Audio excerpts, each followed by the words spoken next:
নেতৃবৃন্দ সবাইকে আসসালামু আলাইকুম।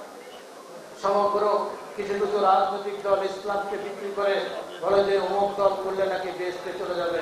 এরকম শেখ যারা করছেন, যারা ইসলামের নামে ব্যবসা করছেন, যারা ইসলামকে ভাঙিয়ে এদেশের সরল প্রাণ মুসলমানদের মন গড়াতে চান, তাদের সম্পর্কে সজাগ থাকতে হবে।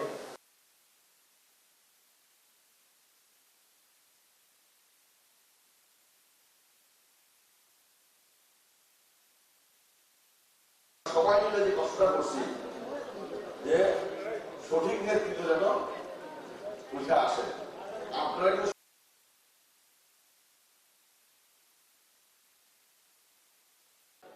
আমি কর্নেল আকবরের হাতে হাত ধরে এই বিএনপিতে আসি। আমি কর্নেল আকবর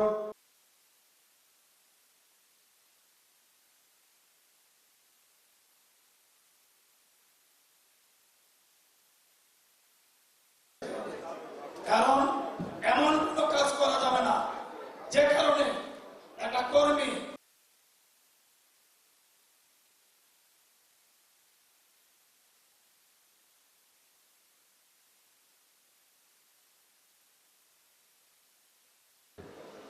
কেন্দ্রীয় বিএনপির শিক্ষক বিষয়ক সম্পাদক জনাব আবুল কালাম সাহেব,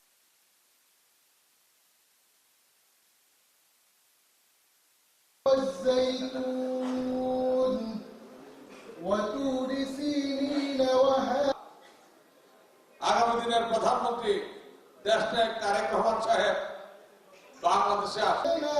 أسفل سافلين إلا الذي প্রত্যন্ত অঞ্চলের নেতা কর্মীর কাছে জনপ্রিয় যিনি সর্বমহলে, সেই নেতা আমাদের বরকতুল্লাহ বুলু ভাইকে আমি আমার مبنون فما يكذبك بعد জাতীয়তাবাদী দল কুমিল্লা মহানগরের